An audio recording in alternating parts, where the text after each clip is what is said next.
Employees taking time off in business is one of those necessary evils.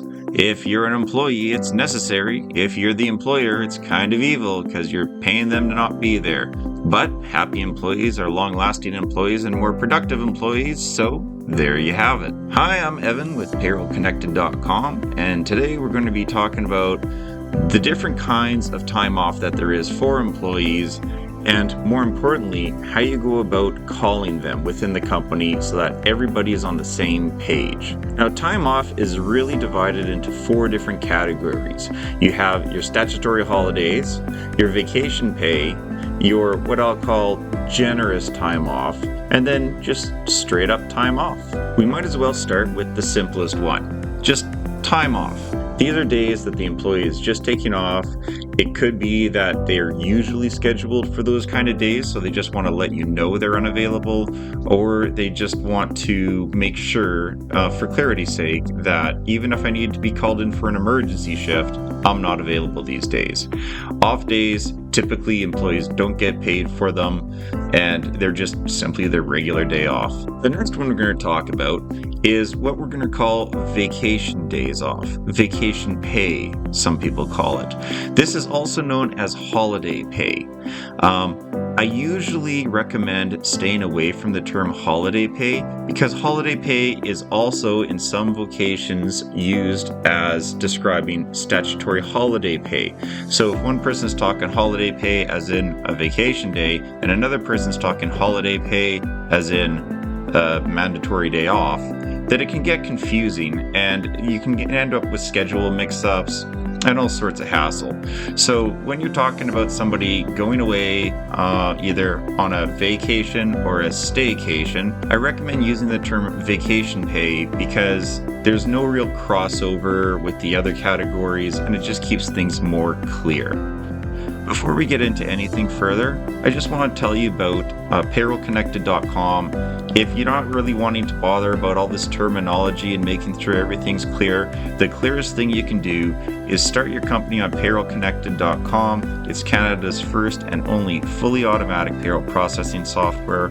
All you need to do is tell it how many hours your employees have worked over how many days, and boom, that's it. Your payroll's done. You don't have to worry about calculating things like overtime, vacation pay, stat pay, all the things we're talking about here. It just does it automatically and gives you a professional paycheck. So if you're looking to simplify your payroll and save money, because it's a very inexpensive software, go to payrollconnected.com and just click on try it free for 30 days. Since we're already talking about it, let's get into what I call statutory holiday pay. These are the days that are mandated by government agencies that all employees have access to. These can either be federally regulated, such as public holiday pay, or they can be provincially regulated, such as a civic holiday. There's also statutory holiday, which is more general encompassing term, and some people, again, do call it holiday pay. I don't really recommend that one because it can be confused with vacation pay. So when we're talking about these mandatory days off, generally speaking, I recommend using the term statutory holiday for a few reasons. One, public holiday and civic holiday don't really encompass all the types of days off that there are in this category, whereas statutory holiday is more of an industry standard. It can be easily abbreviated to just stat pay, which most companies do. And then you're just talking about your stat pay versus your stat worked. Stat worked is when somebody is working on one of these statutory holidays. So not only will they usually get an average day's pay, but they will also get a premium pay for the hours they work on this day. So there's a bit of a difference between stat pay and stat worked. The last one we're going to talk about is what I'm going to call generous time.